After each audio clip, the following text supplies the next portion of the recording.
Cette semaine, les marchés ont certes rebondi, mais il serait sans doute prématuré d'y revoir un vrai retour au calme, car derrière cette résistance apparente, les craintes restent bien présentes. La situation au Moyen-Orient ne s'est pas réellement améliorée malgré les dires de Donald Trump, les tensions demeurent fortes et les investisseurs savent très bien qu'un regain de nervosité pourrait à nouveau frapper les marchés. Pour l'instant, les indices tiennent, le marché encaisse, résiste, tente de reprendre un peu de hauteur, mais est-ce que cette résilience pourra déboucher vers une relance durable de la hausse ou faut-il se préparer à une nouvelle phase de baisse sur les marchés financiers? C'est toute la question à laquelle nous allons tenter de répondre ensemble dans cette vidéo.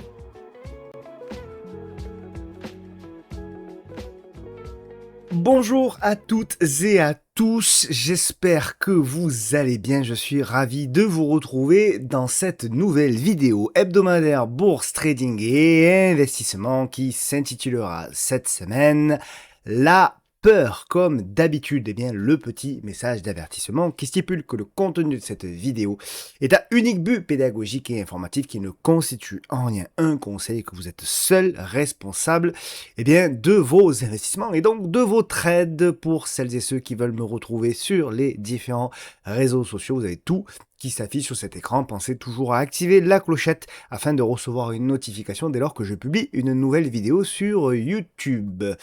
Bien sûr, vous avez à votre disposition la newsletter gratuite, newsletter dont on est très fier, avec plus de 8000 abonnés désormais, un petit peu plus d'un an, et avec un portefeuille forteresse qui a explosé les compteurs ces dernières semaines, puisqu'il bat, alors ça c'est une surprise, il bat largement le S&P 500, avec le taux de change, c'est ça qui est assez étonnant.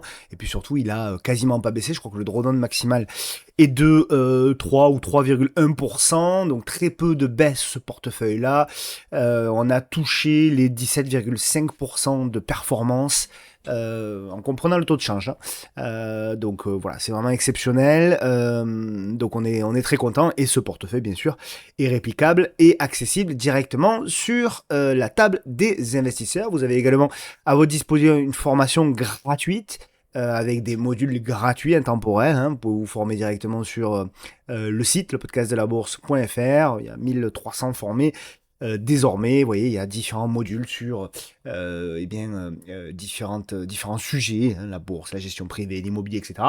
Donc différents modules pour vous former, des fois il y a des petits webinaires, etc. Bref, donc les retours que vous m'avez fait donc ce sont évidemment très positifs. Il y aura à la fin de l'année, je pense, entre 35 et 40 modules, et puis on verra l'année prochaine pour en rajouter selon bien évidemment vos demandes. Il y a également d'autres surprises parce que je veux vraiment que ce soit un espace de formation complet, donc on verra peut-être.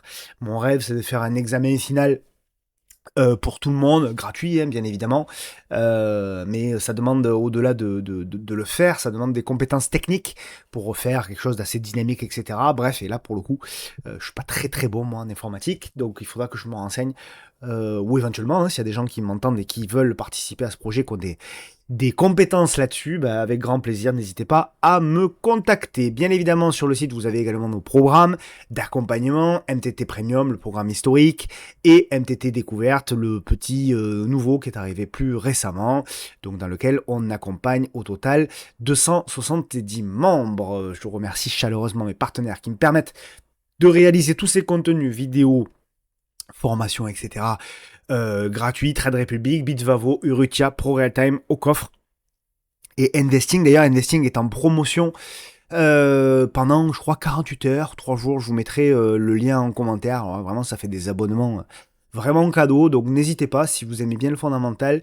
Évidemment, Investing, c'est le numéro 1 mondial. Donc, c'est très intéressant. C'est très, très, très riche. Vous avez vraiment de quoi vous amuser. Donc voilà, n'hésitez pas, moi c'est ce que j'utilise, ça me correspond très bien. Après chacun, évidemment, fait comme il veut, il y en a d'autres très intéressants, mais Investing pour le coup est vraiment super. Cette semaine, je vous ai publié une vidéo courte sur le DCA, donc il y a eu pas mal de retours sympas. Donc n'hésitez pas à aller la voir, je vous la mets pareil, elle est disponible depuis, je crois que c'était mardi de mémoire. Donc n'hésitez pas à aller voir un petit peu le DCA. Est-ce que le DCA rapporte véritablement 10% par an tous les ans? C'est ce que je vais démontrer, backtest à l'appui, dans cette vidéo. On passe au programme. chargé, encore une fois, hein, de cette vidéo, la peur, mais le moment de payer, point d'interrogation, c'est la question à laquelle on va tenter de répondre dans cette vidéo. Avec, bien entendu, on parlera, bon, on fera un petit tour rapide, hein, macro-éco, on parlera du CAC Small, et puis on parlera ensuite des actions. Actions françaises d'abord, avec Air Liquide, LVMH, Hermès, Essilor, De Richebourg, Soitec, qui a bien performé d'ailleurs, FDJ résiliente, Alstom, Walter Clover, Sensorion, Sanofi, Nexity, Sidetrade, ST Micro, Viridien, Morel Prom, Euraseo, Ubisoft, Carrefour, Winfarm, qu'on m'a proposé également, AB InBev, Nanobiotics, on verra également Saint-Gobain, Vusion, qui a rebondi un petit peu, mais qui est toujours très shorté, Veolia, qui revient sur un niveau clé qu'on a commenté la semaine dernière, on reviendra dessus, Orange, ADN, Rémi Cointreau, Stellantis, Egide, Amoeba, Valeo, et on partira en Allemagne avec un titre qui a été longtemps plébiscité, qui s'appelle Click Digital, qui est revenu sur les plus bas historiques. On verra un petit peu, on fera un point là-dessus, on partira ensuite aux États-Unis avec Oracle, qui a publié cette semaine, Adobe, Apple, Tesla, Nebius, New Technology, Stoneco, Zscaler et Microsoft. Il faudra le suivi de Microsoft, qui n'a pas beaucoup bougé d'ailleurs, mais on verra si eh bien, la stabilisation actuelle est potentiellement une opportunité ou pas. Il y aura 4 titres à suivre cette semaine. Des petits titres moins connus, moins célèbres, moins discutés, on va dire, sur les réseaux. Et puis, on terminera, comme d'habitude, par le screener Trend Following. J'en profite, bien évidemment, pour vous remercier, car chaque semaine, vous êtes nombreux et nombreux eh bien, à m'encourager, voilà, à publier sur les différents réseaux sociaux. Donc, merci beaucoup pour ça. Ça fait évidemment très, très, très plaisir. Voilà, donc merci beaucoup. On passe donc eh bien à la synthèse hein, de la semaine. D'abord, un petit point sur la saisonnalité. Bah, la saisonnalité, pour le moment, vraiment, elle est assez... hop, je vais recentrer ma caméra. Voilà, elle est assez... comment dirais-je, en ligne avec ce qu'on a, hein, globalement, puisqu'on a on a eu droit à un mois de février compliqué. Le mois de mars, généralement, est meilleur. Bien que, on va le voir dans le détail, c'est un mois de mars quand même qui peut être, sur notamment la première quinzaine, un petit peu chahuté, et c'est ce qu'on a depuis le début de l'année. C'est la même chose pour le Nasdaq, à quelque chose près, et au niveau de la saisonnalité, on voit que, voilà, grosso modo, jusqu'à mi-mars, c'est un peu compliqué, allez, on va dire de fin janvier jusqu'à mi-mars, c'est un peu compliqué, c'est ce qu'on vit globalement. Donc, est-ce que la saisonnalité va retourner le marché ou pas dans quelques jours? C'est toute la question, évidemment, que je me pose, que vous vous posez aussi. Et pour une fois, vous allez voir que mon avis est très très partagé. Et j'ai du mal, voilà, je vous donnerai quand même mon scénario privilégié, mais c'est limite, quoi. Voilà, je suis pour une fois extrêmement partagé. C'est la raison pour laquelle, depuis bien désormais 15 jours, je suis très observateur sur les marchés. Je fais vraiment très très peu de choses. Car, franchement, voilà, je trouve que c'est un marché qui a besoin d'avoir un petit peu plus de temps, voilà, pour avancer. Donc voilà, là aussi, hein, globalement, voilà, on est à peu près par là. Lorsqu'on regarde le détail, indice par indice, eh bien, le Dow Jones, vous voyez, il a un mois de mars qui est au début plutôt pas mal et puis un peu plus difficile ensuite. Mais bon, c'est un mois de mars quand même en zigzag. Les indices sur le mois de mars se comportent un petit peu différemment puisque vous avez le Nasdaq qui lui est très... voilà, il fait beaucoup, lui, de sorte de range un peu sur le mois de mars, beaucoup d'allers-retours. C'est un peu ce qu'on vit d'ailleurs hein, sur le Nasdaq, bon, depuis le mois de septembre-octobre. Ensuite, vous avez le DAX qui, lui, également, bon, ben, vit un mois aussi un petit peu pénible, hein, avec un début de mois de mars qui est un petit peu plus compliqué. La deuxième quinzaine, hein, en revanche, est un petit peu meilleure. Vous avez ensuite eh bien, notre CACU, hein, notre cher ami, le CAC 40. Alors, le CAC 40, lui, c'est un petit peu similaire. Bon, on va dire une première partie du mois de mars, vous voyez, assez hachée. Avant, eh bien, potentiellement, voilà, à partir de mi-mars, globalement, avoir un début de trend haussier. Voilà, c'est pour ça que aussi, je suis très partagé à cause, en partie, par cette saisonnalité. Au niveau des performances, eh bien, on voit hein, l'écart de performance entre eh bien, le CAC 40 et le CAC Small. Ici, vous avez la performance du CAC sur le mois de janvier et février. Le mois de mars est en cours, donc on verra à la fin du mois. Le mois de janvier a été légèrement négatif, on va dire flat. Le mois de février est très positif. Ben, c'est l'exact contraire, c'est assez surprenant. Du small qui a fait un très bon mois de janvier. Bon, souvent aussi, c'est ce qu'on appelle l'effet janvier pour les small caps. Et mois de février, par contre, un petit peu voilà, flat. Et donc l'écart de performance se retrouve ici, ce qui fait qu'on a moins 1 point en faveur des grosses capitalisations, donc du CAC 40 pour le début de l'année, encore une fois, arrêté à fin février. C'est un mois de mars qui est ici, voilà, mois de mars qui effectivement est un mois de mars, on le voit très haché. Il y a des performances qui sont généralement très différentes. La moyenne sur le CAC 40 est à moins 0,5%. La moyenne sur le CAC Small est à moins 1,3%. Mais on le voit que tout ça se fait quand même dans des mouvements sur les 10 dernières années qui sont assez presque aléatoires. Vous voyez, par exemple, sur le CAC Small, bah, vous avez 4 baisses et 6 hausses, dont la baisse évidemment du Covid qui a été très marquée, très impactante. Hein. Au niveau de l'agenda des publications, eh bien, aux États-Unis, on a eu quelques publications quand même encore. Évidemment, les gros mastodontes ou les plus connus sont déjà passés, mais on le voit, vous avez eu quand même Oracle cette semaine, donc mardi. Vous avez eu également Adobe qui a publié hier. Donc voilà, d'éléments quand même qui sont intéressants. Mais bon, c'est un petit peu pas des deuxièmes couteaux pour la plupart, mais quand même beaucoup. Donc voilà, en ce qui concerne la France, la Belgique et les Pays-Bas, eh bien beaucoup moins de publications, évidemment, sur ce mois de mars. Tant mieux, parce que bon, on n'a pas besoin de ça pour la volatilité. Donc voilà, effectivement, l'actualité géopolitique est largement suffisante. Et donc bien sûr, on en vient au titre de cette vidéo, la peur, mais le moment de payer, point d'interrogation. Parce que, évidemment, la nervosité, vous l'avez vu, hein, après un petit peu un début de semaine plutôt pas mal, eh bien la nervosité reste quand même très présente. Hein, sur le marché, ce sont toujours la géopolitique et le pétrole qui donnent le ton. D'ailleurs, vous êtes nombreuses et nombreux à m'avoir demandé pourquoi je commentais aussi peu l'actualité, la géopolitique, cette guerre, etc. Bon, il y a deux raisons. La première, c'est que bon, c'est pas forcément légitime, compétent, et je sens pas forcément que je vais vous apporter grand-chose de supplémentaire. Beaucoup commentent cette guerre, bon, tant mieux. Pourquoi pas moi, voilà, je vois pas ce que je peux apporter de plus, à part de temps en temps relayer les phrases de Donald Trump qui font bouger le marché. Bon, ça c'est autre chose. Mais sinon, commenter véritablement cette guerre, c'est quand même extrêmement compliqué.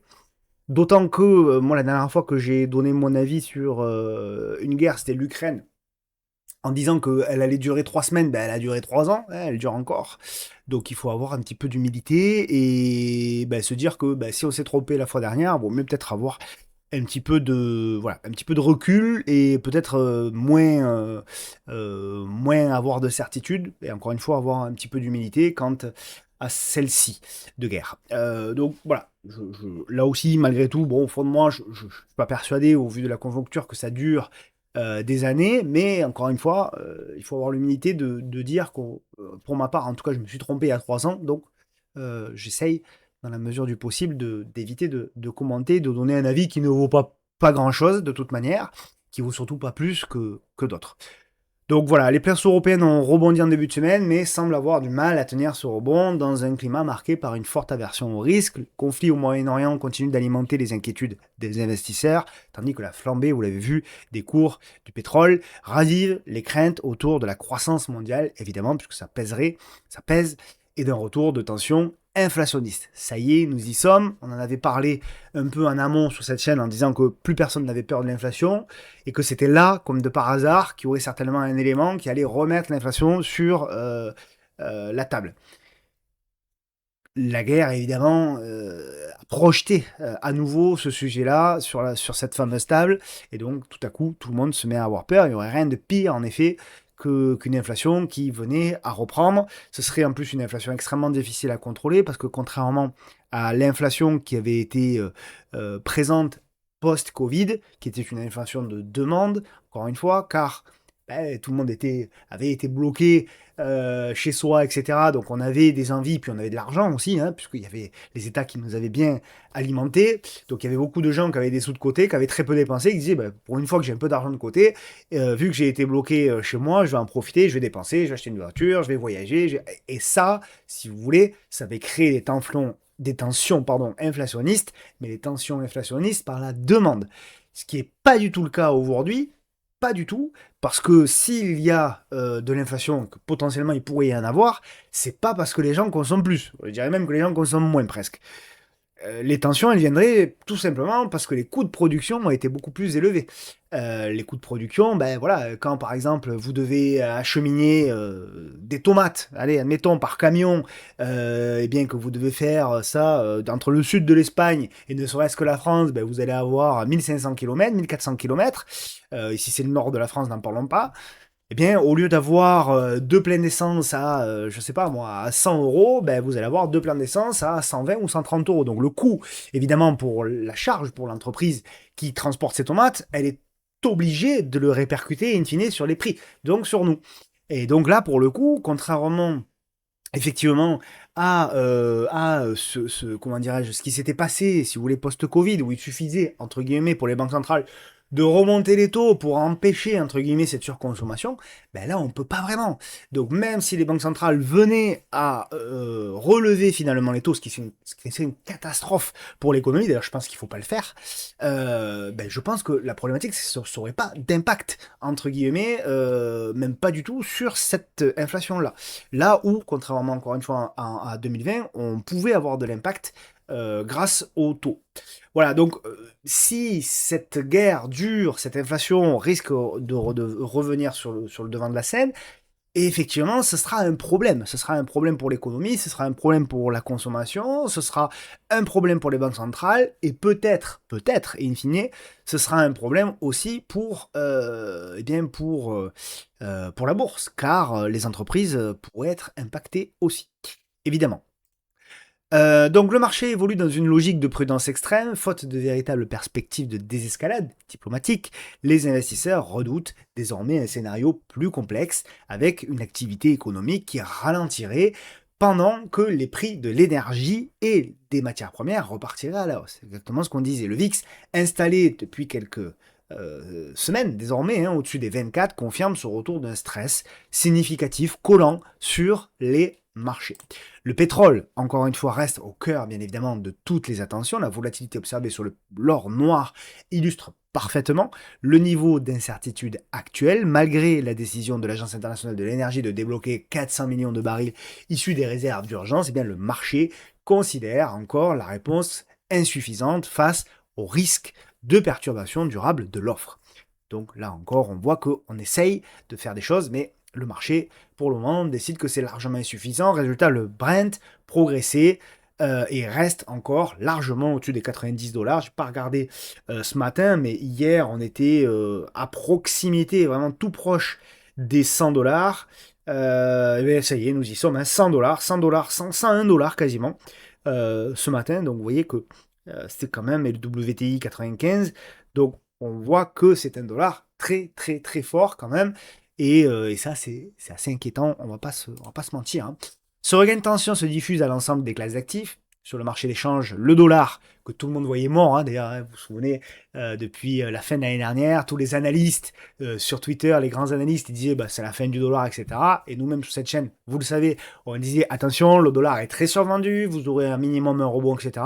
Bon, évidemment, la guerre a beaucoup aidé, on va pas se cacher, mais voilà, là aussi c'est intéressant, toujours quand vous avez un consensus comme ça de tous les analystes spécialistes, grands analystes spécialistes, ben, tout à coup, eh bien, le marché décide d'aller, et il y a toujours une raison, hein, il y a toujours un stimulus, mais le marché décide souvent d'aller à contre-pied de ça. C'est exactement ce qui s'est passé pour le dollar. Est-ce que c'est un retournement durable du dollar? Ça, c'est un autre sujet. J'en suis pas totalement convaincu, surtout si la guerre s'arrête, évidemment. Mais en attendant, le dollar a fortement rebondi. Le yen profite de leur statut de valeur refuge, voilà. Tandis que l'euro recule, notamment face au dollar, et revient autour des 1,55 face donc au billet vert, proche de ses plus bas annuels. Côté obligataire, là aussi, hein, on en parle très peu, mais la remontée des anticipations d'inflation pousse Également, les rendements à la hausse, le 10 ans américain qui repasse au-dessus des 4,20, le Bund allemand autour des 2,93 et l'OAT française vers 3,57. Donc en résumé, eh bien, le marché reste suspendu, bien sûr, hein, au développement géopolitique. Tant qu'aucun signal concret d'apaisement n'émergera, eh bien, la prudence devra continuer de dominer. Les investisseurs surveilleront tout de même les prochaines statistiques américaines, notamment, évidemment, toujours les inscriptions au chômage, qui pourraient être, elles aussi, in fine, impactées, hein. Mais à ce stade, c'est bien la géopolitique qui conserve la main sur la tendance. Voilà un petit peu les raisons qui font que, là aussi, je pense avoir l'humilité de le reconnaître, j'ai très peu de biais sur la suite. Quand je dis la suite, c'est à court terme, mais également par rapport aux graphiques que nous verrons, qui sont également à ce stade relativement baissiers. Au niveau des publications, donc vous avez eu Oracle qui malgré tout a fait une belle publication, on la verra donc dans cette vidéo. Au niveau des publications à venir, France, Belgique et Pays-Bas, eh bien, vous pouvez faire, si vous voulez, un screenshot. Donc, des publications lundi, mardi, mercredi et des publications jeudi et vendredi relevées par Investing. Je vous invite, comme je vous le dis souvent, à croiser avec différents sites pour avoir un petit peu plus de certitude, car il peut y avoir des modifications de date pas toujours à jour sur les différents sites. Et puis surtout, si vous avez des lignes importantes, n'hésitez pas à aller sur les sites officiels des entreprises pour lesquelles vous êtes actionnaire. Comme ça, là, pour le coup, en général, il n'y a pas d'erreur. Le calendrier des dividendes qui va petit à petit se remplir. Donc voilà pour la semaine prochaine, mais avril notamment et mai sont des mois où il y a beaucoup plus de dividendes. Donc n'hésitez pas aussi à consulter ce calendrier, mais je vous le montrerai chaque semaine parce que là aussi vous pouvez avoir des détachements. Des fois le matin on dit tiens, j'ai 100 euros de moins, j'ai 200 euros de moins, pourquoi, qu'est-ce qui se passe? Et alors que l'action n'a pas baissé, tout simplement parce qu'il y a un détachement. Là aussi je rappelle que le dividende c'est un détachement, hein. Le dividende se détache de l'action, vous ne gagnez rien, il n'y a pas de création de valeur dans un dividende. Je suis désolé pour ceux qui disent le contraire, mais je dis la vérité, il n'y a pas de création de valeur sur un détachement de dividendes. Sur l'action que vous avez choisie, oui, il y a de la création de la valeur, ça c'est sûr, mais malheureusement, le dividende n'est pas un intérêt. Si vous voulez des intérêts, en l'occurrence, il faut mettre de l'argent sur des livrets ou sur des comptes à terme, ou éventuellement sur de l'obligataire qui vous verse là des coupons. Je ferme la parenthèse. On sait qu'on évolue toujours vers des valorisations qui, malgré la petite baisse, eh bien, sont toujours quand même assez élevées. Vous l'avez vu encore une fois, bon, cette semaine, hein, on en a parlé, le Brent qui a explosé à la hausse. On le voit sur ce graphique ici aussi.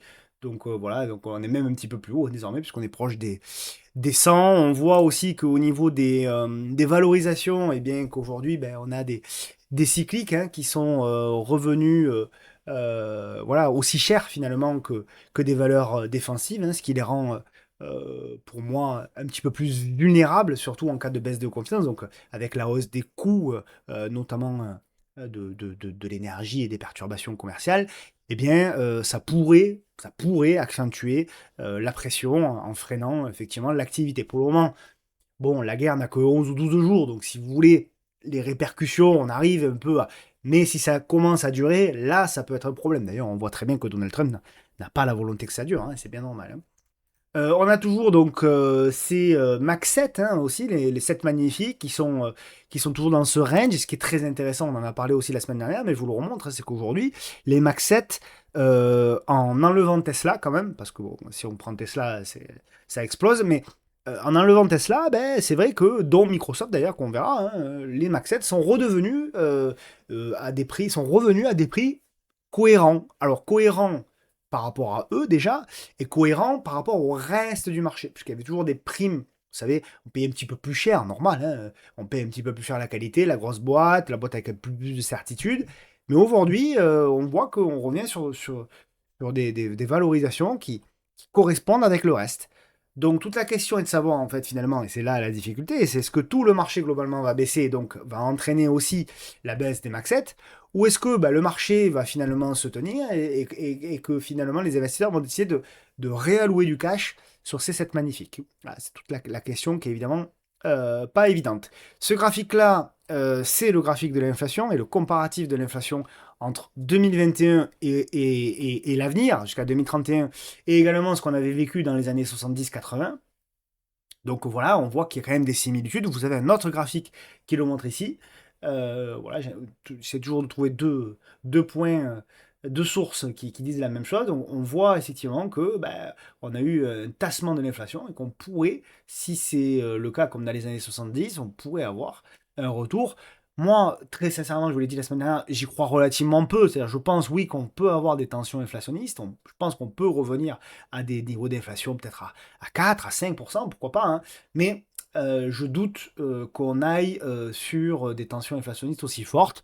Après tout, voilà, si la guerre venait à s'enflammer, qu'il y en ait une deuxième qui vienne dessus par-dessus, etc., tout peut arriver, hein, évidemment. Le passé nous a appris à être extrêmement humble vis-à-vis de ça, et que tout ce qu'on croyait impossible, finalement, est arrivé, hein, sur cette dernière décennie. C'est assez quand même incroyable, hein, quand on se pose et qu'on regarde un petit peu tous les événements qui sont arrivés. Donc, avoir l'humilité quand même voilà, de se dire que tout est possible. Et après, encore une fois, de ne pas se voiler la face, de pas trop anticiper. Je pense que c'est une année aussi, 2026, où l'anticipation est une erreur. Voilà, plus que jamais. Je pense que aller sur des dossiers trop vite parce qu'ils ont déjà trop baissé, anticiper des scénarios économiques, macroéconomiques, géopolitiques, etc., pour moi, c'est extrêmement compliqué. Je vois encore une fois, je reviens à l'exemple du dollar. Beaucoup d'analystes avaient dit oui, avec Trump a besoin que le dollar baisse, donc le dollar va faire que baisser, c'est structurel, etc. Et puis, tout à coup, vous avez un événement géopolitique qui arrive et poum, votre dollar, il explose à l'os. Donc, le problème, c'est qu'aujourd'hui, l'analyse éco-macro, elle vaut pas grand-chose. On va être honnête, elle vaut pas grand-chose. Elle a jamais valu grand-chose, hein. C'est pour ça qu'il y en a autant qui le font. Mais et elle est pas, par contre, elle est passionnante. Ça, moi, j'adore parler d'économie. Mais si j'ai un petit peu de recul et un petit peu d'honnêteté vis-à-vis de vous, vis-à-vis de moi aussi, c'est que bah, ça sert pas à grand-chose et que ce qui compte finalement, ce sont les flux. Voilà, les graphiques, les flux, voilà, lorsque vous avez des graphiques qui se retournent à l'os, que vous avez des mouvements positifs, bah, il faut essayer de trader les vagues. À contrario, quand vous avez des mouvements qui se retournent à la baisse, il faut être extrêmement vigilant parce qu'on n'a aucune certitude sur la durée de cette baisse-là. Voilà, c'est la raison aussi pour laquelle on le verra sur les graphiques. Je suis extrêmement partagé sur la suite.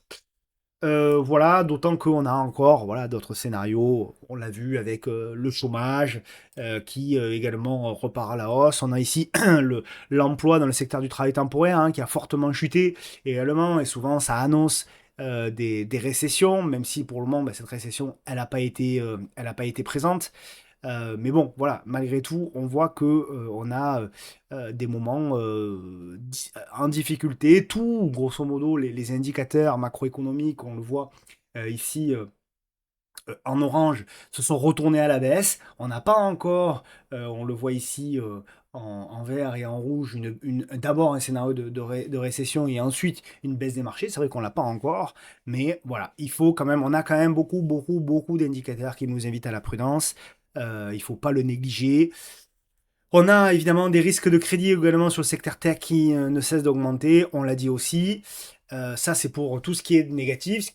Il y a quelques trucs positifs, hein, notamment le fait qu'il n'y a jamais de récession dans la troisième année présidentielle américaine. Il n'y en a jamais eu en tout cas.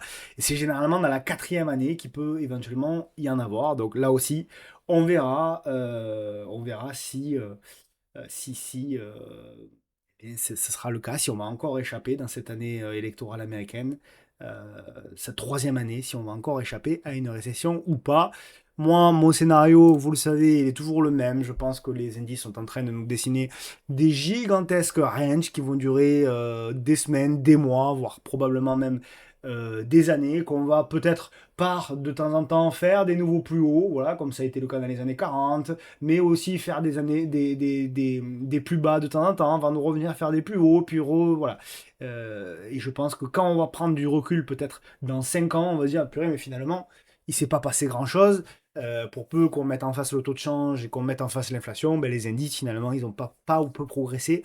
Je pense encore une fois, parce que, si vous voulez, moi je vous dis ça depuis 6 mois, mais parce que depuis 6 mois, le marché me donne raison. Si tout à coup tout part en exponentiel, je vous dirais, bah ça y est, le scénario de range, il aura duré que 6 mois ou un an, et derrière on a cassé le range par le haut ou par le bas, et donc on attaque ou un marché haussier ou un marché baissier.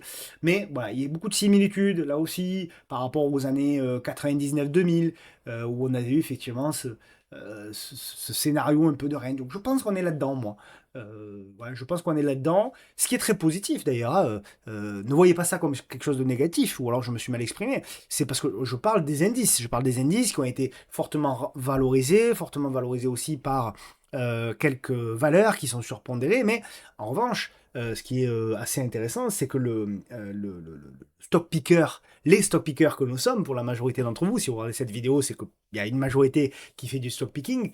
Bah, c'est vachement intéressant parce que on va piquer à droite à gauche quelques valorisations qui paraissent anormalement basses, on va trader du momentum à court moyen terme, etc. Donc pour le coup, il y a des choses à faire et il y a des opportunités à saisir, voilà, surtout en ce moment. Je vois que malheureusement, c'est souvent quand les marchés sont au plus haut qu'on s'intéresse à la bourse, et souvent quand ils baissent, comme en ce moment, où il y a beaucoup de gens qui s'y intéressent moins, et c'est dommage, parce que c'est tout le contraire qu'il faut faire. C'est vraiment un moment où il faut s'intéresser véritablement à la bourse, parce qu'il y a déjà des opportunités aujourd'hui, et il pourrait y en avoir beaucoup demain. Et ceux qui saisiront les opportunités de demain, j'en suis convaincu, sont ceux qui s'y prépareront aujourd'hui. Voilà, je ferme la parenthèse parce que c'est vachement important. Voilà, là aussi, on sait que la troisième année électorale américaine, c'est une année un petit peu, voilà, un petit peu comme ça. On peut faire des nouveaux plus que ça, mais en général, c'est plus compliqué jusqu'au mois de septembre. On verra. Là aussi, ce graphique-là montre peu ou prou la même chose. Et évidemment, le scénario, j'ai pas changé. Cette diapo, vous la voyez depuis des mois et des mois et des mois. Je pense que voilà, on est sur un rebond quelque part là voilà, de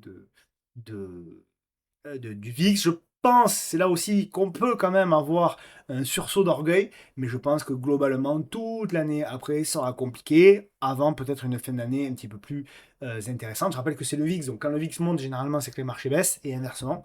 Donc c'est pour ça qu'on a ce genre de scénario. Donc pour le moment, moi, mon scénario, les amis, il ne change pas. On le changera quand les marchés auront décidé de nous dire ou nous donner plus d'informations.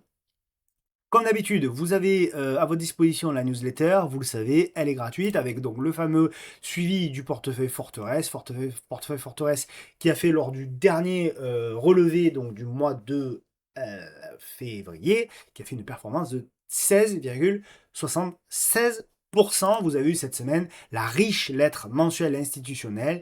Voilà, je vous rappelle que elle est bien sûr accessible avec toutes les différentes parties. N'hésitez pas à la revoir, cette table des investisseurs, cette newsletter, elle est 100% gratuite. Allez, on attaque avec désormais eh bien, notre cher ami, le CAC 40, qui est en difficulté, on le voit. Donc, il faudra, la clôture mensuelle va être très importante hein, sur le CAC 40, puisque on va voir si ce CAC va véritablement clôturer ou pas sous cette moyenne mobile à 10 mois, chose que le CAC n'avait pas fait depuis juin. Et on voit que juin 2024. Hein, et après, derrière, on a une transition, une phase un petit peu plus complexe. Donc ça va être extrêmement intéressant. Là, il avait clôturé légèrement, mais je ne le compte pas. Il y avait tellement de volatilité. C'était le mois d'avril, il avait le droit de douane. Donc voilà. Mais sinon, globalement, on a toujours clôturé au-dessus.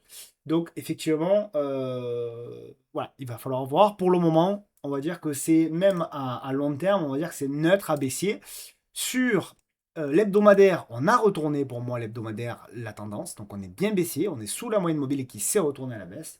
Et à court terme, c'est la même chose, même si on a tenté de rebondir, on est toujours sous l'influence de cette moyenne mobile à 10 jours qui est baissière.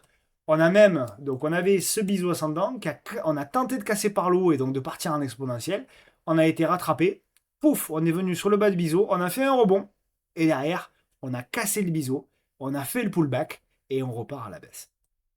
Donc si je suis totalement honnête, vous savez que j'essaye de l'être, mais si je suis, c'est pas honnête que je voulais dire, c'était pas le bon mot, je veux dire si je suis totalement objectif, pour le moment, ça ressemble plus à un biseau ascendant cassé, pullbacké et qui repart à la baisse.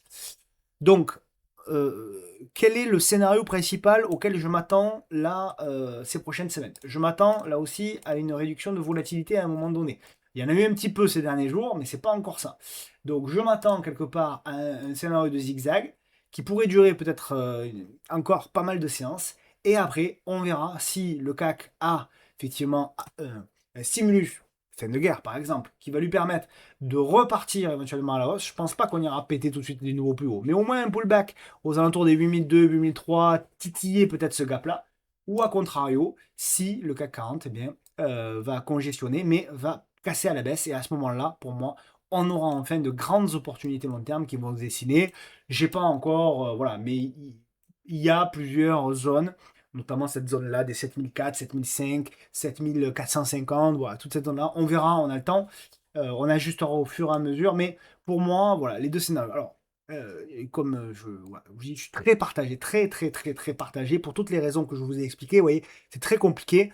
Autant tout le temps dans les vidéos, semaine après semaine, je me mouille, autant là, sincèrement, je ne sais pas. Je vais vous donner quand même, parce que je sais que vous aimez bien que je me mouille, donc je vais me mouiller. Je vais vous donner quand même mon scénario principal pour pour la suite. Moi, je pense qu'on va casser par le haut, qu'on va revenir à nouveau tester ce biseau, peut-être revenir 8002, 8003, un truc comme ça, et qu'après, on aura quand même la jambe baissière. Voilà. Parce que vous savez, je l'ai dit, moi, je pense que la deuxième partie de l'année va être baissière.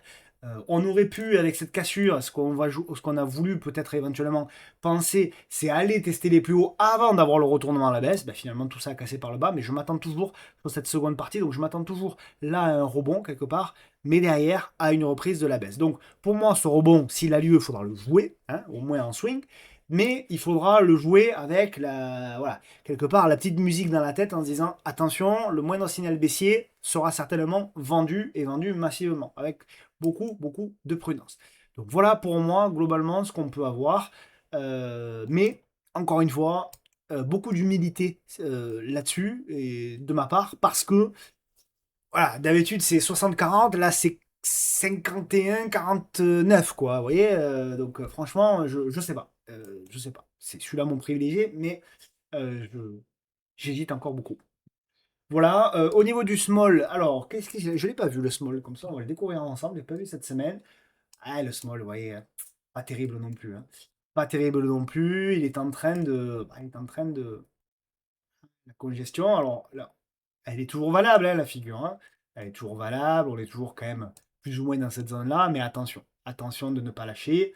Je rappelle là aussi, ça c'est pas forcément vendeur, qu'on est sur des niveaux, on l'avait dit, qui généraient par le passé eh bien, des baisses plus ou moins importantes. D'accord? Donc là aussi, l'humilité de reconnaître qu'on est sur un niveau quand même qui commence à ressembler avec ce qu'on a vécu précédemment. Donc attention, là aussi, on peut avoir, voilà, on peut avoir des choses négatives qui arrivent sur les small. Donc beaucoup de prudence, en résumé, hein, pour moi, hein, si vous voulez, beaucoup de prudence, beaucoup d'humilité, beaucoup de recul, beaucoup de scénarios, oui, mais de contre-scénarios aussi, c'est-à-dire d'invalidation, qui vous permet de dire, ok, j'avais vu ça, mais à un moment donné, le marché est pas mûr, le marché, voilà, j'invalide, je coupe, je prends mes pertes. Si possible, garder du cash. Voilà, je sais que c'est pas à la mode de garder du cash, mais moi, voilà, je pense quand même que garder du cash, ça peut avoir du sens. On est quand même encore sur des marchés qui sont quand même hauts encore, hauts aussi en termes de valorisation. Je pense qu'on n'a pas vu encore toutes les opportunités à venir, notamment sur les portefeuilles long terme. Ok? Donc voilà, c'est pas du tout une invitation à avoir peur. Je suis pas quelqu'un, vous me connaissez, je suis pas quelqu'un qui crie au crash toutes les 2 minutes, même si ça fait plus de vues. Je suis plutôt quelqu'un de bullish en général. Mais là, en l'occurrence, je préfère quand même. Voilà, si vous décidez de rentrer sur certains dossiers, dites-vous bien que quand même c'est bien d'y aller en plusieurs fois et si possible de garder un petit peu de cash à votre disposition. Ok? Alors on passe aux actions, si vous le voulez bien. Et on commence par la pépite. Pépita. Donc Air Liquide, évidemment, une des actions préférées, bien sûr, des Français, des investisseurs. Je ne change pas mon analyse, moi, hein, sur Air Liquide. Je voulais tracer mon scénario privilégié depuis mars de l'année dernière, et je crois que pour le moment, on suit parfaitement le scénario. Donc pour moi, on a loupé l'opportunité à 155 parce que pour moi, la première opportunité est un petit peu plus basse aux alentours des 150. Et puis surtout, pour moi, c'est une action là aussi qui peut aller plus bas et notamment la zone des 127. Voilà. Donc Air Liquide, pour le moment, elle fait une phase un petit peu, si vous voulez, de congestion depuis, on est au même niveau, hein, globalement depuis 2 ans. Voilà, j'ai pas grand chose à dire. Ça reste haussier, ça reste un dossier magnifique, mais c'est un dossier bien valorisé à ce stade. Donc pour moi, un dossier bien valorisé qui est magnifique, ça s'achète sur repli. Et donc repli, nous en aurons très certainement. On en a eu déjà, on l'a vu au mois de décembre, mais je pense, au mois de janvier, pardon, mais je pense que il était insuffisant pour qu'il devienne une opportunité. Ça ne veut pas dire qu'on ne peut pas aller chercher des plus hauts, mais ça veut dire que pour moi, le ratio gain-risque, il est insuffisant à ce stade. Ensuite, vous avez le luxe qui est voilà, ça fait partie aussi de mes méfiances. C'est que le luxe, vous voyez, j'avais dit que pour moi, la zone des 500 était une zone importante pour LVMH. On attendait, souvenez-vous, la construction là-dedans. On attendait éventuellement un scénario un peu comme ça et un retournement. Puis finalement, on casse par le bas. On casse par le bas. Et le problème, c'est que les supports, ils sont plutôt vers les 430, 440 minimum, voire même un peu plus bas. Ça m'inquiète beaucoup. Voilà, ça fait partie des choses. Je me dis, c'est quand même pas beau, quoi. Quand je regarde ce graphique-là, j'ai plus l'impression qu'on va aller casser le bas ici plutôt qu'on va remonter en flèche. Vous voyez? Bon, après, nous verrons. Hermès, là, c'est pareil. Hermès, Dieu sait que j'ai été beaucoup critiqué, car, ben voilà, quand on était aux alentours des 2008, même proche des 3000, ils disaient attention, c'est cher Hermès. Oui, mais Hermès, c'est la plus belle entreprise du monde, etc. Oui, mais c'est trop cher. Et donc, eh bien, derrière, vous avez effectivement une baisse de 36%. Et c'est peut-être pas fini. Ce range-là qu'on dessinait, là, regardez cette bougie-là, elle n'est pas anodine. Certes, le mois n'est pas terminé encore, mais elle n'est pas anodine. On a quand même cassé le range. Donc moi, j'en démords pas. Pour moi, ça peut paraître surprenant, je le sais, mais on s'y rapproche de plus en plus. Pour moi, les 1600 nous tendent les bras. Et rien ne me dit, rien ne m'assure que les 1600, ce sera le point bas. Ce sera une première zone, mais on peut aller plus bas. Je rappelle que c'est un dossier quand même magnifique, oui, mais très bien valorisé. Donc, là aussi, pour moi, rien ne presse. Sur AMS, rien ne presse. Ça pressait pas à 2004, je vous disais que ça pressait pas à 2002, je vous disais que ça pressait pas à 2000, et même à 1800, je vous dis, ça presse pas. Voilà. 1006, ok, là on commence à regarder, et là aussi, avec seulement une partie éventuellement du cash. Donc ça, quand on sait comment c'est pondéré, si vous voulez, dans le CAC 40, vous voyez, ça me fait hésiter. Et Silor, c'est la même chose. Et Silor, on le disait, c'est un dossier magnifique, mais trop cher, beaucoup trop cher. Et voilà. Et petit à petit, vous commencez à revenir vers des premières zones qui vont être intéressantes. Les 180, 185, quelque chose comme ça. Regardez un peu, là, ça rigole pas, hein. C'est une baisse de 36%, un tiers de la capitalisation, plus d'un tiers de la capitalisation est parti. Donc voilà, on revient sur un support, voilà, qui est ici, mais pour le moment, moi, je suis perplexe. Voilà, donc on verra. J'attends un minimum un rebond, peut-être la zone encore une fois des 180, mais moi, vraiment, hein, ça va vous paraître fou, ok, pas de problème, mais moi, c'est vraiment cette zone-là, par contre, qui va m'intéresser. Voilà, le support oblique. Simplement, il faut comprendre que là aussi, on peut faire un rebond sur Essilor avant d'avoir quelque chose comme ça. D'accord? C'est ce scénario-là d'ailleurs que je vois. L'amplitude des mouvements, je le dessine à la volée, donc soyez indulgents. Mais globalement, c'est plutôt un scénario comme ça, moi, que je vois. Voilà. De Richebourg, de Richebourg, c'est pareil, on en a beaucoup parlé de Richebourg. Hein. De Richebourg, vous le savez, l'objectif, c'était de retrouver les plus hauts là. Et regardez un petit peu ce qu'a fait le marché. Voilà. Il y avait un deuxième objectif, c'était de revenir là, mais le premier, il est vendu. Donc voilà, c'est aussi un marché où la gestion active est nécessaire. C'est la gestion passive, malheureusement, je suis désolé de vous le dire, mais c'est un peu derrière nous là. Ça y est, ça a été surexploité. Tout le monde en a parlé 28 000 fois. Il y a eu des milliers, des centaines de milliers de vidéos qui ont été faites sur la gestion passive, qui a évidemment énormément de mérite. C'est pas le sujet. Mais il faut comprendre qu'il y a des moments où la gestion passive surperforme la gestion active, et il y a des moments aussi où ça s'inverse. Et je pense qu'on est dans ce deuxième cas. Donc ça ne veut pas dire que la gestion passive est morte, pas du tout. Mais ça veut juste dire que à un moment donné, il faut redevenir plus actif. Et à un moment donné, quand vous avez un dossier comme quand on l'a recommandé en novembre, c'est-à-dire aux alentours des 6 euros, qui vous fait en 2 ou 3 mois une performance de 60%, à un moment donné, il faut alléger un petit peu, à minima, si ce n'est vendre. Voilà. Donc là aussi, c'est de la gestion active. Est-ce que c'est une opportunité-là. Très franchement, j'en sais rien. Ce que je sais, c'est qu'en revanche, si on revient sur ce niveau de prix-là et qu'on fait un petit peu, c'est-à-dire grosso modo les 6,40 € et qu'on fait la congestion, etc. par là, ce sera intéressant. Là, par contre, pour rejouer un scénario similaire. Là, pour le moment, moi, je vois surtout beaucoup de volume. Voilà, qui est pic de volume, comme d'habitude, hein. Là où tout le monde vous dit il faut attendre qu'il y ait des volumes. Ben, regardez quand il y a eu des volumes, hein. Quand il y a eu les plus gros volumes sur de Richebourg, ça a été le point haut, hein. Donc, vraiment, faites attention à ça. Et puis derrière, vous avez eu la baisse. Donc voilà, c'est un dossier tout à coup, quand on était à quasiment 10 €, tout le monde en parlait. Et on l'a dit même sur cette chaîne, comme NJ, etc. Tout le monde en parle sur les réseaux. Attention, c'est le moment de prendre un peu ses bénéfices. Et ça va pas traîner. Ça va pas traîner. Donc voilà, beaucoup d'humilité par rapport à ça. Soitec, bon évidemment, qui nous a ravis, hein, ces dernières semaines. C'était une belle conviction que je vous avais en plus partagé maintes fois. On avait proposé une entrée par là, on avait proposé même une entrée par là. Bon, depuis, magnifique. C'est un dossier qui a vraiment été bien valorisé. On parlait aussi de cette cassure ici. Donc regardez un petit peu. C'est un dossier qui a une très belle amplitude, beaucoup de volatilité, donc c'est toujours intéressant de trader ces dossiers-là. Mais est-ce que là, c'est le moment d'y aller? Très sincèrement, plus maintenant. Attendez à minima une congestion de 2-3 jours. Si vous avez une congestion de 2-3 jours, éventuellement, vous tentez la cassure, comme on a vu un petit peu ici, vous voyez. Mais rentrer en pleine volatilité lorsque vous avez des volumes fortement élevés, il faut faire attention. Ou alors, vous rentrez en plus petite unité de temps, c'est-à-dire en 4 heures, en 2 heures, en 1 heure, en 15 minutes éventuellement, pour ceux qui le peuvent. Mais il faut être extrêmement vigilant. FDJ, qui a été solide, très solide même, qui a continué de faire sa congestion. On a fait une tentative hier de cassure. On a réintégré la figure aujourd'hui. Ce qui peut arriver. Très peu de volume aussi dans la cassure hier, c'est vrai. Certains l'ont remarqué, mais voilà, pas forcément d'impact pour moi. Ce qui a plus d'impact, c'est qu'on est toujours sous la moyenne mobile. Je pense que si cette cassure avait eu lieu au-dessus de la moyenne mobile, à 200 jours, je pense qu'on aurait eu plus de force. Et je pense que ça aurait été plus facilement accompagné. Maintenant, c'est pas parce qu'on a fait un échec, on peut avoir un faux breakout également.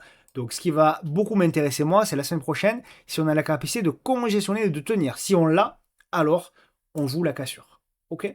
Donc, pour le moment, pour moi, c'est pas mort sur FDJ. Il faut aussi noter qu'on revient sur des niveaux de pullback. Hein, vous voyez, c'est aussi pour ça qu'il y a eu la vente du breakout. Il y a beaucoup c'était un objectif, si vous voulez, à retrouver. Donc, il y a une vente un peu pas dire momentanée, mais un petit peu court-termiste, qui pourrait, derrière, quand même, après une congestion, éventuellement redonner un élan pour de la hausse. Voilà.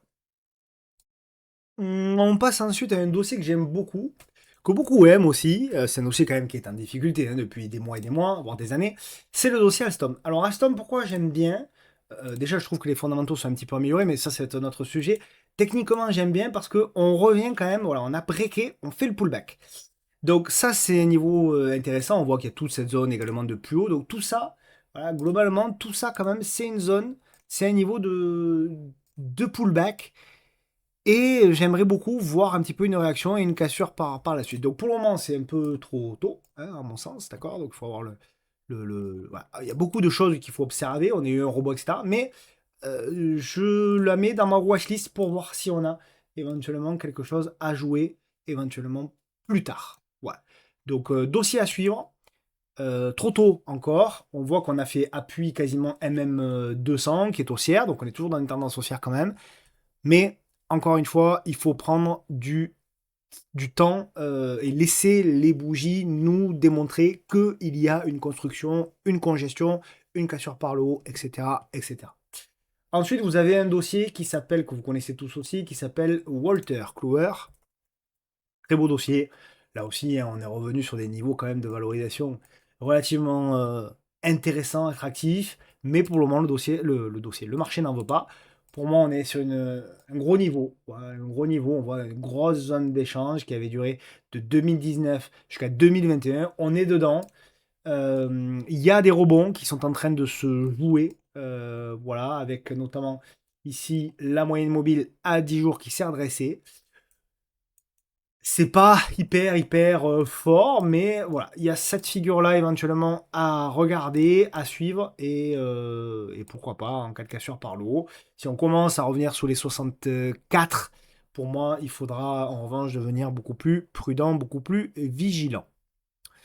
Vous avez un dossier qui était une action à suivre. C'était le dossier Sensorion avec, souvenez-vous, la grande figure. Bon, évidemment, hein, c'est soumis à news, tout ça, mais on l'a eu. Regardez cette congestion-là, hein. On avait beaucoup parlé. C'était un des titres à suivre. Et regardez derrière, voilà, on avait tracé ça, le pullback, et derrière, la hausse. Incroyable, incroyable. On a fait la cassure, le pullback, et derrière, l'explosion. Donc voilà, évidemment, alors moi j'ai pas participé, donc je vais pas faire le malin, mais je sais qu'il y en a pas mal qui ont suivi ce move-là. Donc bravo à eux, effectivement, quand on a des dossiers comme ça, bah, c'est 100% de hausse. Donc bravo, c'était voilà, là aussi retournement de la M200, etc. Donc on avait beaucoup d'éléments. C'était, je sais pas, alors ça devait, ouais, ça devait être début mars qu'on en avait parlé. Donc c'était un des titres à suivre. Voilà, donc pour le coup, bah, belle idée. Alors, c'était pas une idée de moi, hein, c'était quelqu'un qui me l'avait proposé. Je n'avais fait que constater, ce qui est déjà pas mal, vous me direz, mais je n'avais fait que constater. Donc voilà, ça fait plaisir. C'est vrai qu'on a eu quand même globalement des bonnes idées. On va pas se le cacher. Beaucoup de réussite ces derniers mois, malgré un marché compliqué. Ça durera pas, malheureusement, je le sais. C'est la loi des séries. Mais en tout cas, voilà, quand on a des réussites comme ça fait plaisir. Bon, Sanofi, c'est un dossier bon père de famille, dans le sens, bon père de famille, dans le sens, c'est un dossier à accumuler sur repli. On n'est plus très loin, petit à petit, on y arrive. Pour moi, voilà, toute cette zone-là, c'est une zone d'accu. Entre les 64 et les 72, voilà, après c'est à vous de voir, mais toute cette zone-là, petit à petit, c'est une zone d'accu. Si on lâche la zone, il y en a une autre qui me paraît quand même très basse, très ambitieuse, mais après tout, pourquoi pas, ça dépendra aussi de la résilience du marché ou pas, c'est la zone sous les 50. Voilà. Donc si vous accumulez un petit peu vers les 67 et vous accumulez un petit peu vers les 44, ça vous fait un pru vers les 55. Je pense sincèrement qu'avoir un pru de 55 sur Sanofi, à moyen long terme, c'est quand même pas si mal que ça. Donc plutôt pas mal. Ensuite, je reviens sur le dossier similaire un peu à Walter Kluwer, à Dassault Systèmes, tous ces dossiers-là. C'est le dossier SideTrade. SideTrade, on en a beaucoup parlé sur ce niveau-là. Il a bien rebondi. Ben, lui, contrairement à Walter Kluwer, la construction était beaucoup plus propre. Donc on en avait parlé il y a 15 jours là, dans cette congestion-là. On a cassé, on a fait le pullback, on est reparti. Ici, on a fait à nouveau une congestion. J'en ai parlé sur les réseaux il y a 2-3 jours. Et c'est vraiment pas mal. On voit que c'est un dossier qui tient bien, qui construit. Donc tant que vous êtes au-dessus du... Voilà, là, je dirais là au-dessus des 123, 124, ben, ça tient. Vous avez la moyenne mobile qui accompagne bien, donc on a cassé, pullback, on repart. Donc, vraiment, c'est pas mal. Pour le coup, c'est peut-être, avec Dassault Systèmes qui a bien rebondi quand même, c'est peut-être le dossier sur ce secteur-là qui a été le plus solide. Mais bon, en même temps, quel massacre, hein. C'est un dossier quand même qui a perdu jusqu'à 63% en quelques mois. Donc, il y a aussi quelque part d'abord un rebond technique qui se met en place, hein. Nexity, j'ai toujours le même avis. Je vais pas changé. Pour moi, Nexity, c'est un dossier qui va aller tester les plus bas historiques. Voilà. Ça fait des années, ça fait pas des mois, ça fait des années que je le dis.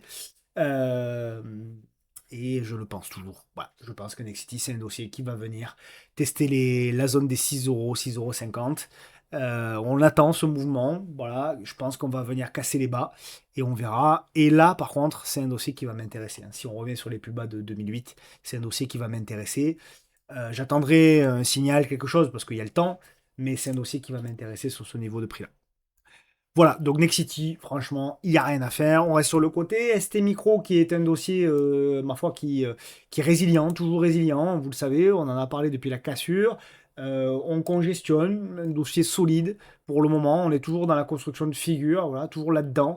Belle réduction de volatilité, un passage au-dessus des 30 globalement pourrait donner un signal intéressant éventuellement pour la suite. Donc ST Micro, oui, à suivre. Tout comme d'ailleurs Viridien qui fait une figure un peu similaire, hein, d'ailleurs à Viridien, avec une espèce de grosse congestion. Voilà, une espèce d'épaule, tête et épaule inversée, plus ou moins exagéré, mal formé, hein. Mais on peut considérer, et si on a ça, on peut avoir quand même une continuation de la hausse. Donc c'est un dossier qui s'est retourné depuis un moment. On en parle depuis la cassure de ce biseau descendant. Donc voilà, encore une fois, c'est un dossier pour moi qui s'est retourné à la hausse, qu'il faut continuer de trader. Ce qui, là aussi, hein, me fait dire que ouais, on n'a peut-être pas vu le bas sur beaucoup d'indices, et notamment sur le CAC 40. Hein. Morel, là aussi, hein, très très forte. Ça fait un moment qu'on l'a su, on l'a suivi depuis la cassure du biseau. Voilà, regardez un petit peu le parcours depuis la cassure de ce biseau-là. Incroyable, incroyable. Morel and Prom, franchement, c'est incroyable. Voilà, on va certainement arriver sur le niveau d'objectif pour moi qui est là.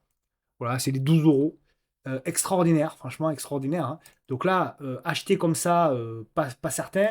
Il faut plutôt chercher des congestions en mode swing. Voilà, des congestions. Là, il y en avait un petit là. Voilà, des cassures, des choses comme ça. Plutôt que d'aller chercher autre chose. Si vous avez une petite congestion, vous continuez éventuellement avec un stop sous le dernier creux pour aller chercher les objectifs suivants. Voilà. Acheter, mettre maintenant Moyenne Prom en fond de portefeuille, sincèrement, j'en suis pas totalement convaincu. Mais alors, quel parcours extraordinaire de Morel Prom. C'est une action qu'on aime bien, hein. On l'a suivi depuis longtemps. Donc, vraiment magnifique. Rien à dire sur Morel Prom. Ceux qui en ont, bravo. Euraseo, qui est toujours en difficulté. Euraseo, toujours en difficulté et qui lâche même la zone de support oblique. Pof, ça fait mal. Donc, il y a ce gros niveau de support qui est ici. Alors, on l'a presque touché, mais pas encore. La zone des 36, donc il faudra voir éventuellement cette zone-là. Et ensuite, alors attention, hein, parce qu'ensuite, si ça dégringole, il y a des zones beaucoup plus basses autour des 21. Donc pour le moment, là aussi, beaucoup d'observations sur ce titre-là. Ubisoft, je m'en excuse, je l'avais proposé la semaine dernière, je l'ai oublié. En général, j'en saute toujours une ou deux. Vous avez l'habitude maintenant. Mais vous êtes sympa, vous ne m'en tenez pas trop rigueur. En général, quand j'oublie, j'essaie de la reproposer la semaine suivante. Il n'y a rien à faire sur Ubisoft, hein, vous le voyez bien, il n'y a rien à faire. Moi, je pense qu'on va aller retester les plus bas historiques aux alentours des 2 euros. Donc, franchement, à part pour du trading court terme, il n'y a rien à faire.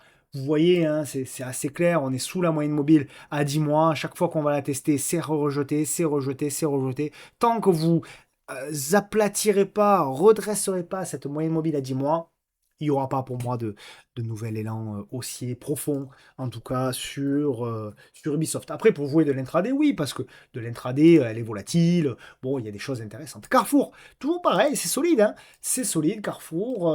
Voilà, on n'a pas fait le plus dur encore, mais je trouve que c'est solide. Pour moi, on est dans la construction d'une figure intermédiaire, là. Voilà, on le voit, il y a beaucoup de volatilité sur un range relativement, lui, restreint. C'est tout le paradoxe. Donc voilà, on est en train, je pense, de construire quelque chose. Voilà, on est en train, je pense, de construire quelque chose. Voilà, est-ce que c'est une figure comme ça? Est-ce que je sais pas. Mais il faut garder le dossier en tête et en watchlist. Parce que si on a une réduction de volatilité, on peut avoir vraiment, là pour le coup, un vrai début de tendance long terme. Je vous rappelle que la moyenne mobile ici, elle s'est retournée. Mais on n'a pas eu la première congestion au-dessus. Voilà, et je pense que nous sommes en train de la faire. Première grande figure au-dessus. On m'a parlé d'un dossier qui est le dossier Winfarm. Alors, Winfarm, si je ne me trompe pas, ça fait longtemps que je n'ai pas vu ce dossier-là. Winfarm, de mémoire, je crois qu'ils vendent en. Mais vous me corrigerez, je dis peut-être une énorme bêtise. Vous me corrigerez, je crois qu'ils vendent des articles pour de l'agriculture en ligne. Je crois qu'ils font aussi tout ce qui est équitation pour les chevaux, les choses comme ça. C'est des articles un peu comme ça. Vous me direz, bon, mais voilà, c'est un dossier difficile, hein. Vous voyez, de toute façon, quand vous voyez un graphique comme ça, en général, c'est pas pour rien. Par contre, ce qui est très intéressant, et merci à celui ou celle qui me l'a proposé, parce que ça faisait vraiment, je crois, des années que je l'avais pas vu, ce dossier-là. Donc, vous vérifierez si c'est bien ça, hein, les fondamentaux, parce que j'ai quand même un gros doute. Mais il me semble que c'est ça, encore une fois. Bref. Mais effectivement, c'est un dossier, oui, qui est en congestion depuis 2024, qui est en range, en fait, hein, tout simplement. Donc ça, c'est intéressant. Non, alors, c'est un petit dossier, hein, donc c'est un dossier qui échange des fois 30 000 euros par semaine, hein, vous voyez, donc c'est vraiment toute petite small cap. On peut peut-être agrandir un petit peu, voilà. Donc, il faut le surveiller quand même, c'est un dossier à mettre sur surveillance. Ce sera intéressant véritablement, il se retournera au-dessus des 5 euros, donc nous n'y sommes pas encore, mais oui, c'est un dossier à suivre. Ceux qui sont pressés, qui veulent vraiment absolument trader quelque chose, au-dessus des 4,10, avec un stop agressif sous, je dirais, les 3,88. Voilà, pour viser le haut de range, ça peut se tenter. Mais attention, encore une fois, vous voyez, hier, par exemple, hein, une journée d'hier, c'est 6 000 € d'échange. Autant vous dire qu'il n'y a pratiquement aucune liquidité. Voilà, moi, à titre personnel, je rentre pas sur ces dossiers-là. Je rentre uniquement, enfin pour trading, hein, je rentre uniquement sur ces dossiers-là quand j'ai une conviction, je trouve que c'est décoté, je rentre une petite ligne, je la mets en fond de portefeuille et je l'oublie quoi. Parce que quand vous avez aussi peu de monde dans le carnet d'ordre, hein, franchement c'est compliqué à trader. Voilà, donc plutôt là-dessus, plutôt sur le côté AB InBev. Pareil, c'est un titre voilà, dont on a beaucoup parlé sur les réseaux qui a fait la cassure et il fait le pullback sur le haut de range. Donc il va falloir surveiller effectivement si ça repart. Si ça réintègre le range, je serais intéressé. D'ailleurs, je me suis mis une petite alerte. Que je vais remonter un petit peu. Mais je serais intéressé si on revient sur la zone des 46 euros. Voilà, 46 euros, c'est un leader mondial, hein, un BinBev sur la bière, bien évidemment. Donc voilà, c'est belge. Oui, c'est belge, hein. Oui, oui, c'est belge.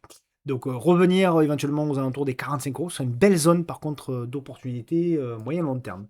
Nano, on en a parlé la semaine dernière, vous avez dit attention quand même au haut du canal qui a été globalement rejeté, il n'avait pas tracé. Si, il avait tracé. En journalier, donc voilà, beaucoup de regrets. Moi, c'est un dossier qu'on a essayé de rentrer avec MTT là, sur la cassure, on s'est fait sortir, malheureusement, tant pis. Euh, mais voilà, après, voilà, je vous dis attention, le haut de canal il peut être vendu, mais comme on est sur un titre quand même spéculatif, quand je dis spéculatif, c'est pas du tout péjoratif, c'est juste de dire qu'il est soumis aux news, et bien évidemment, vous pouvez avoir des excès haussiers comme des excès baissiers. Pour autant, c'est un titre qui s'est vraiment retourné à la hausse, on le voit ici avec la moyenne mobile à 200 jours. Ensuite, vous avez... j'ai rien oublié. Hein, Carrefour, non, c'est bon. On passe à la deuxième partie, donc avec SGO, un titre que j'adore, un de mes titres préférés hein, sur la côte. Mais là aussi, patience. Patience, patience, patience. Voilà, il faut faire preuve de patience sur ce dossier-là. Saint-Gobain, ça fait, regardez, ça fait depuis quand même octobre que je vous dis, on attend le support oblique. Voilà, tranquillement, on n'est plus très loin. On n'y est pas encore, mais on n'est plus très loin. Voilà, donc on va arriver petit à petit dans la zone qui va nous intéresser, qui pourrait se retrouver par là. Voilà, 64 euros, ça peut être une première zone. Vous voyez, encore une fois, tout vient à point qui sait attendre. Là aussi, c'est là où, pour moi, vous faites la différence entre un bon investisseur et un très bon investisseur. Un bon investisseur va identifier les très bons dossiers, comme Saint-Gobain, et le très bon investisseur va identifier le très bon dossier plus les très bonnes zones. Voilà. Et donc là, en l'occurrence, la première très bonne zone, elle est là. Voilà, on verra aux alentours des 60, vous avez compris. Et après, on gardera quand même un petit peu de cash au cas où la très bonne opportunité se transforme en une opportunité exceptionnelle. Pourquoi pas aux alentours des 43, etc. Mais oui, ce dossier-là, ici, ça m'intéresse. Fusion, donc là aussi, un dossier qui tente de rebondir, mais qui est très shorté. On est vraiment sur la zone dont on parlait. La première zone, c'est la zone des voilà, 110, quelque chose comme ça. La deuxième, elle est plus basse, aux alentours des 70. Donc voilà, moi je pense que c'est un dossier qui repartira, parce que je trouve que les fondamentaux quand même sont toujours là, mais simplement il faut comprendre que même si vous accumulez un petit peu aux alentours des 110, vous pouvez aller un petit peu plus bas. Mais simplement, il ne faut pas perdre de tête, de votre tête, que l'objectif, c'est un objectif à 5 ans, voire même peut-être plus. D'accord. Donc voilà, c'est un très beau dossier qu'il faut accumuler doucement quand même. Mais voilà, on est toujours, pour moi, on est sur la première zone. Elle peut lâcher, il n'y a aucun problème. Mais on est quand même sur la première zone d'opportunité à renforcer sur la seconde ici. Ensuite, vous avez Veolia qui fait toujours son pullback. Voilà, qui a très très bien réagi d'ailleurs sur son pullback. Donc on en avait parlé de ce pullback. Voilà, on avait tracé la semaine dernière. Vous avez dit il faut observer, voir si on a la mise en place d'une congestion ou quelque chose. Eh bien, on a eu le rebond et là, on a la mise en place de la congestion qui est en train de se former. Voilà, petit à petit. Voilà, donc on va encore observer et voir si éventuellement on a une petite cassure comme signal d'achat, notamment, pourquoi pas, pour les plus agressifs, au-dessus des 33, 35. On verra après le stop. Le stop très agressif en swing, il est plutôt aux alentours des 32, sinon pour les plus moyens termes, aux alentours des 31-30. Voilà, globalement. Orange, ben, pour moi, je vous l'ai dit la semaine dernière, c'est un dossier qui est très très bien valorisé maintenant.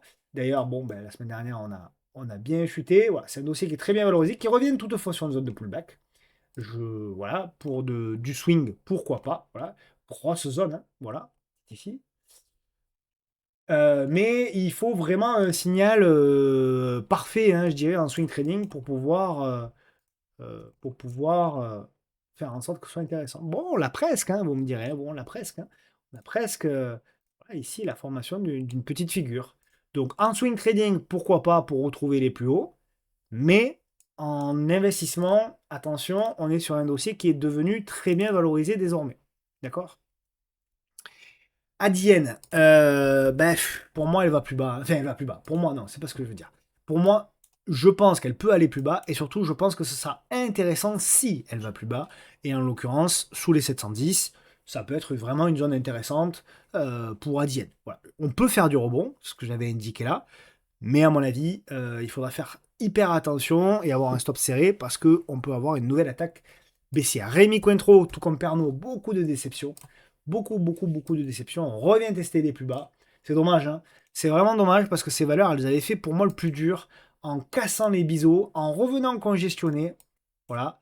Et malheureusement, c'est là où on voit qu'il n'y a pas eu le retournement de tendance parce que la congestion, elle n'a pas eu lieu au-dessus de la moyenne mobile à 200 jours. Vous voyez. Et cette congestion, elle a cassé par le bas. Et ouf, voilà.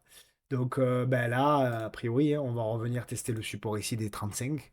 Et c'est pas beau. Voilà. C'est pas beau du tout. Voilà pour Rémi Cointreau. Ensuite, on a Stellantis, toujours un dossier évidemment en difficulté. C'est pas le bon Stellantis, pardonnez-moi. Il est là. Toujours un dossier en difficulté, je vous le montre sur le long terme. On a cette zone-là qui nous tend les bras, hein. La zone des plus bas ici de 2014, 2016, 2020, la zone des 5 euros. Voilà. Est-ce que c'est une zone à payer pour le long terme? Peut-être, peut-être. Mais il faut comprendre que c'est un secteur qui peut encore souffrir pendant des mois, voire des années, surtout pour nous évidemment en Europe. Quoique, je note quand même que vous avez vu, hein, il y a beaucoup de dirigeants européens qui font des mea culpa là, à droite à gauche. Bon, je pense qu'ils ont un petit peu peur des élections à venir et qu'ils voient un petit peu les élections en Europe qui sont qui leur sont même totalement défavorables.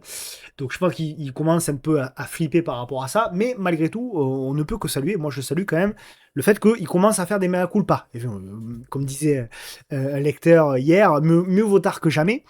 Donc peut-être qu'on pourrait quand même à un moment donné, voilà. Mais ça peut mettre du temps. Ça peut mettre du temps. Donc il faut avoir l'humilité de le reconnaître. Peut-être qu'il vaut mieux attendre un signal technique, repasser au-dessus de la moyenne mobile, peut-être à 200 jours, voilà, ou quelque chose comme ça, une congestion, un retournement de figure, comme on a vu un peu là pour le tenter.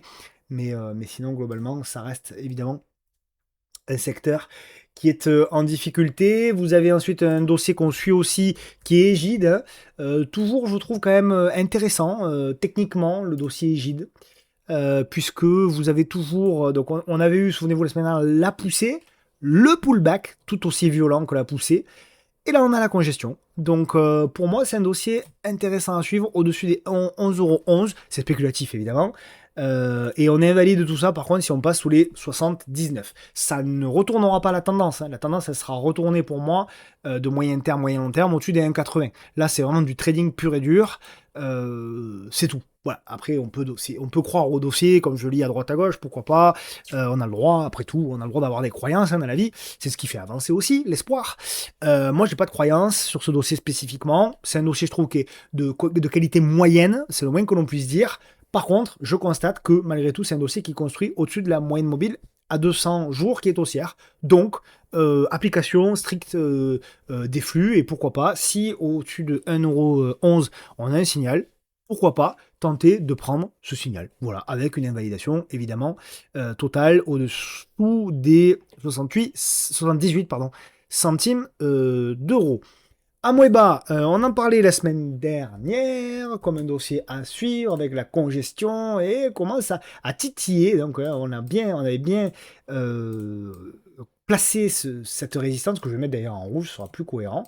Voilà, donc résistance ici en rouge qu'il va falloir briser. Si on repasse au-dessus des 1,08, effectivement, on peut avoir un signal. Donc, dossier à suivre tant qu'on est au-dessus du support oblique ici en pointillé. C'est un dossier à suivre de près, très résilient dans cette période plus compliquée. Valeo qui tente de s'accrocher aux branches. Donc on a fait ici effectivement eh bien, le support. On a fait derrière gap haussier, mais on est en train de ravaler. Il ne faut pas lâcher. Faut pas lâcher sur Valeo. Si on lâche ça, attention, il peut y avoir vraiment du grabuge. Donc il faut vraiment que Valeo se reprenne la semaine prochaine. C'est beaucoup de déception sur ce dossier-là. Évidemment, le contexte n'a pas aidé. Moi, c'est un dossier sur lequel je croyais, je crois toujours, bien qu'ils soient en difficulté. Mais c'est un dossier qui est toujours en difficulté. Moi, j'y crois tout simplement depuis qu'il a cassé cette résistance oblique-là, voilà, et qui construisait. Mais on voit que pour le moment, voilà, vous voyez, la zone, hein, vraiment à pas lâcher, c'est les 9 euros, 9,50 €. Sinon, là, par contre, ça peut être très difficile. Click, alors, c'est un dossier en Allemagne, Click Digital. Bon, c'est un dossier qui avait été mis en avant comme une pépite hein, par plusieurs créateurs de contenu et qui est revenu sur ses plus bas historiques. Par contre, ça se regarde sur les plus bas historiques. Alors, c'est un dossier qui est devenu très peu liquide, hein, donc il faut faire attention. C'est un dossier voilà, qui. Alors, il y a eu beaucoup de volume là, certes, sur la journée, enfin beaucoup de volume, c'est un bien grand mot. Hein. Quand on a beaucoup de volume, c'est 250 000, voilà, 250 000 euros d'échangés. Bon, voilà, effectivement, bon, à suivre si effectivement on commence à avoir des réductions de volatilité et des constructions de figures. Mais là, il y a trop. Hein, là, il y a trop de volatilité encore. Donc, soyez quand même prudents sur ce dossier-là. Je ne nie pas le fait qu'on est revenu sur les plus bas historiques et qu'on a quand même une réaction. Donc ça, c'est intéressant. Et éventuellement, si on a un trend qui se déclenche, ce trend, il peut être suivi. Nous partons, si vous le voulez bien, aux États-Unis, donc avec Oracle qui a fait une publication intéressante, comme de par hasard sur une zone de support oblique. Donc c'est intéressant. Est-ce qu'on a retourné la tendance court terme? Non, pas forcément. Mais par contre, je note que on a éventuellement là aussi la mise en place d'une construction de figure. Et cette construction de figure, il va falloir la suivre, car si on la casse par le haut, on peut avoir un petit signal. Donc à suivre de près, les résultats sont bons et sont globalement encourageants. Adobe qui a publié hier de très très bons résultats, mais le marché semble les accueillir encore une fois relativement mal. Je crois que l'aftermarket était aux alentours de -5, -6. On verra. Encore une fois, c'est plus la semaine prochaine qu'il faudra éventuellement regarder ce que fait le titre. Pour moi, on est sur une zone d'accumulation. Voilà. Elle est là. Le milieu de cette zone, c'est 227. Donc on peut accumuler un petit peu à 260 et un petit peu à 209. Mais pour moi, quand même, on est sur un niveau, de prise de participation, on va dire, voilà, pour un portefeuille long terme. Maintenant, effectivement, c'est un dossier où l'intelligence artificielle fait beaucoup de mal et donc c'est un dossier que les investisseurs fuient pour le moment. Pour le moment, encore une fois. Apple, pour moi, elle suit le scénario d'immense range qui ne fait que commencer. On en avait parlé ici depuis août, donc depuis l'été dernier, on avait ce scénario-là. Bon, on est en plein milieu, donc pour le moment, les marchés sont gentils, ils veulent suivre strictement notre scénario. Ce sera un achat sur repli, éventuellement, si on revient sur le bas de canal. C'est une action magnifique, mais voilà, uniquement sur le bas de canal, en mode opportuniste. Tesla qui, je trouve, faiblit. Je trouve que voilà, on a fait un nouveau plus haut, et comme à chaque fois, je ne cesse de vous le répéter, à chaque fois qu'on fait un nouveau plus haut, attention à la prise de bénéfices. Ouais, vous voyez, là, on fait un nouveau plus haut, prise de bénéfices énorme, on fait un nouveau plus haut, prise de bénéfices énorme, on fait un nouveau plus haut, on verra. Je ne sais pas trop quoi en penser. Si je pars, je vais tout effacer d'ailleurs par rapport à tout ce qu'on avait tracé pour prendre du recul au maximum. Voilà, on peut pour moi, n'oublions pas, hein, qu'on peut quand même avoir un truc un peu comme ça. On peut même être dans un canal haussier. Hein. Pense qu'on est. Oh, regardez, on est vraiment dans un truc de canal haussier là. Hein.